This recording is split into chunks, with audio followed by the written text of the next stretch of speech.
by SSN Institution Innovation Council. One idea can change the world. One step can start the journey, but a prayer can change the impossible. I would like to call Vijay Raghavan to sing the Tamil Taiwad.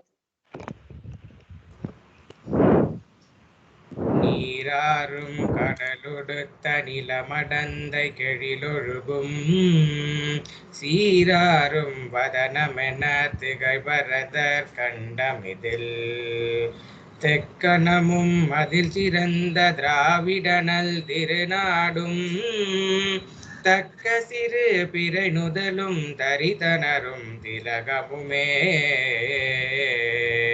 அத்திலக வாசனை போல் அனைத்துலகும் இன்பமுற எத்திசையும் புகழ் மணக்க இருந்த பெரும் தமிழனங்கே தமிழனங்கே உன் சீரிலமை திரம்பியந்து செயல் மறந்து வாழ்த்துதுமே வாழ்த்துதுமே வாழ்த்துதுமே. Thank you, Vijay Raghavan. I now invite our esteemed principal sir to deliver inaugural address. Thank you. Good morning to all of you. This is a very interesting topic, and today we are having a lot of challenges as teachers. For example, when we go to a class with students physically present there, we always get a feeler from students. There will be some students who will be nodding their head, giving a smile of appreciation, recognition, etc. We get to know a feedback of how they are receiving our subjects. And accordingly, we used to change our methodology of delivery. We also had the freedom of chalk and talk.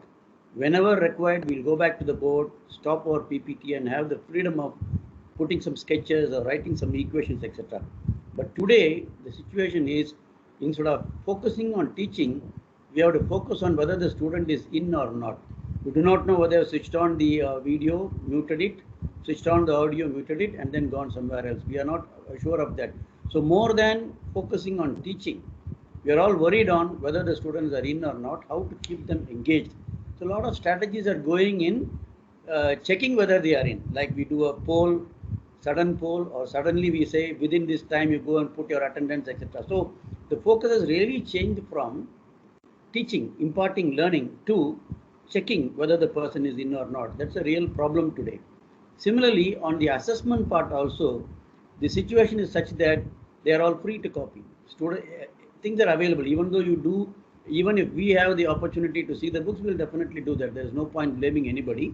The environment is such that books are available, and we have not migrated to asking questions differently. We always used to say, any question you take even today, you'll always say what is, describe, explain, which are all quoting from memory, and the moment you have a book, you can easily write from that.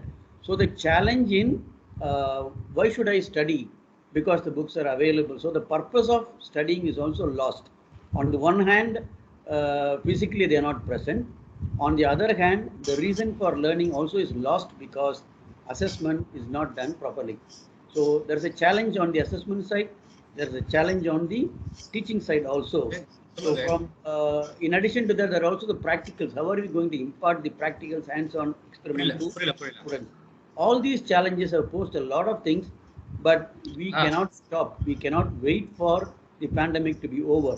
So what happened is each and every faculty has individually developed their own techniques. It is important we try to share these things so that I still like to put the focus on from we have moved to monitoring whether they are in. From really assessing, we have moved our focus to how to prevent them from copying. That is the reality. The testing has to be developed in such a way not to test the learning, but to make it in a method that the students cannot copy. That is we are right. So this is a very wrong deflection from the learning and in the assessment. And we have to learn to come out of this and get back to the original track of teaching for the purpose of imparting learning and evaluation for the purpose of assessing how much has been learned. This has been done by a lot of faculty in their own way. I am sure each and everyone would have developed your own method. So the purpose of this FDP is to share what small things we have invented and also from the participants, a lot of things can be learned. So I wish, as and when every presentation is over, if the participants have done something similar to that or something better than that, please share either through the interaction or through the chat mode. With this, I thank Sayade and Suresh Kumar and also Mrinal Deshpande and Nagaraj Extra, who are all come forward to take this up in a very short notice. We gave them hardly 3 or 4 days notice to put up this one, and all departments have supported by sharing one faculty from their department to share their experience. You will see a lot of interesting things coming from SSN faculty. I once again request all of you also would have got some techniques like this. Please share as and when the topics come up. So wishing you all a great learning. Thanks. Thank you, sir, for your inspiring words. I now request Dr. Mrinal Deshpande to present the highlights of FTP. A very good morning to one and all. With the conditions prevailing since last 1 year due to COVID-19 pandemic, it has led to the teaching fraternity to reinvent teaching strategies and education delivery by using innovative methods. All the teachers and professors since then are using several tools to make online learning adaptive, inclusive, and dynamic. We all need to keep experimenting and applying different approaches, innovative and creative ideas to keep the students continuously engaged in learning as well understanding during these online classes. Innovation in education encourages students and teachers to research, explore, and use all the tools to uncover something new. Innovation involves a different way of looking at problems and solving them. It also improves education because it compels students to use a higher level of thinking to solve complex problems. Here in SSN, our faculty members are always strive to find new ways to keep students on task, motivate them to do their best, and encourage them to succeed. The main motive of this FDP on creative and innovative teaching strategies for the new normal is to share the innovative methods implemented by our faculty members for conduct of knowledge-based, attractive, and informative online classes. The objective of this FDP is to expose faculty members to new teaching and learning methods, to introduce them to create interest and inquisitiveness in students, and to introduce new software and presentation strategies. Through this FTP, our faculty members, one from each department, will present their innovative ways they have adopted for making online classes interesting. The topics include app development, open source tools, best practices in engaging students, improving learning achievements, use of visualization tools, virtual mode practical classes, virtual mathematics classes, and they're also along with their own experiences with the new normal, a few to mention. So the FDP includes and covers wide range of topics, and every participant here, I'm sure, will have lots to pick up from the area of their interest. I'm sure you all will have good time throughout this week. Thank you one and all. Thank you, ma'am. Now I would like to call upon Dr. Shelley to introduce the speaker to the gathering. Good morning all. So on behalf of SSN IAC, so we are happy to introduce a first speaker for the first session, Dr. V.S. Naharajan, who is working as Associate Professor in the Department of EEE, and he's having 7 years of teaching and research experience, and he obtained his bachelor's degree in EEE from SSN College of Engineering and was ranked 2nd in the department and 21st in the Anna University ranking. After his graduation, he joined Cognizant and worked there for about a year. Later, he obtained his master's in Power Electronics and Drives from SSN College of Engineering and was ranked 4th in the Anna University.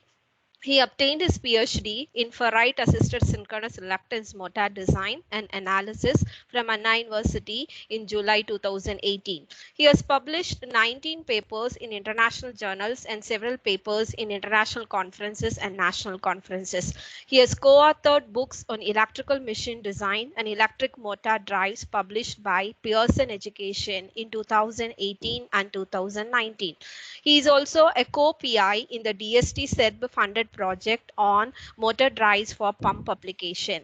And for today's lecture, he's going to provide you an insight on the use of interactive features of various e-learning tools. I'm happy to call upon V.S. Naharajan to take over the session.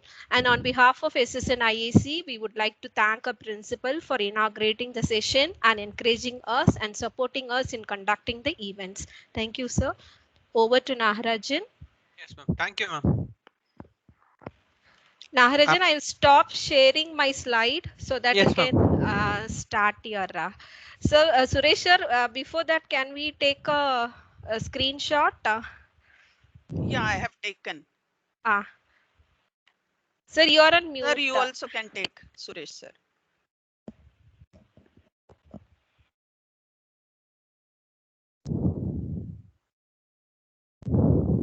Sir, you are on mute, sir. Suresh sir. Yes, ma'am. I have taken the snapshot. Okay, so then we can proceed. So I'll stop sharing so that.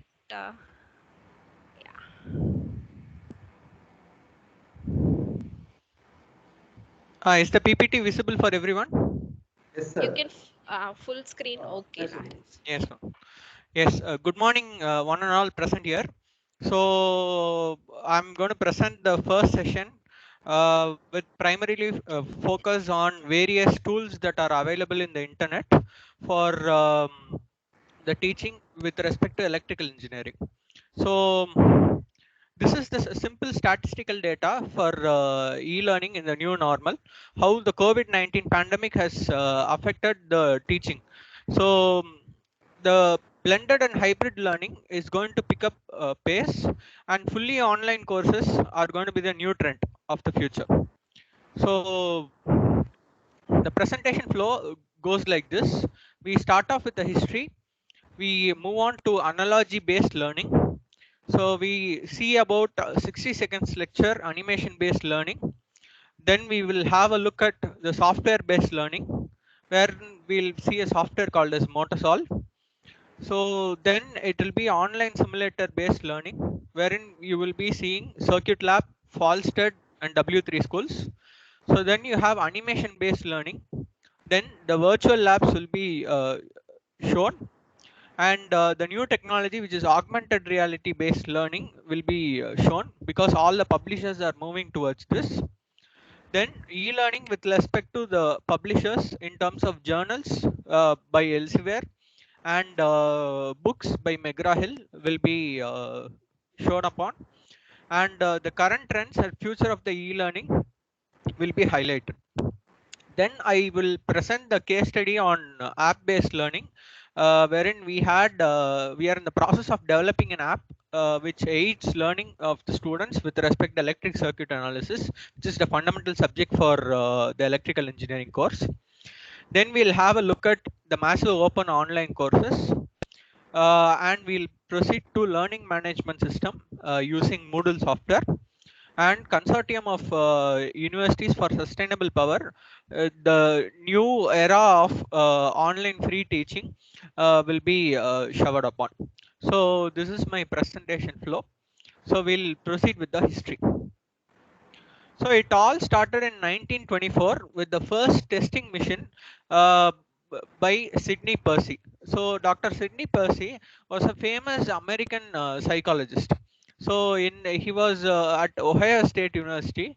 This machine gave in automatic multiple choice questions for the students to answer by pressing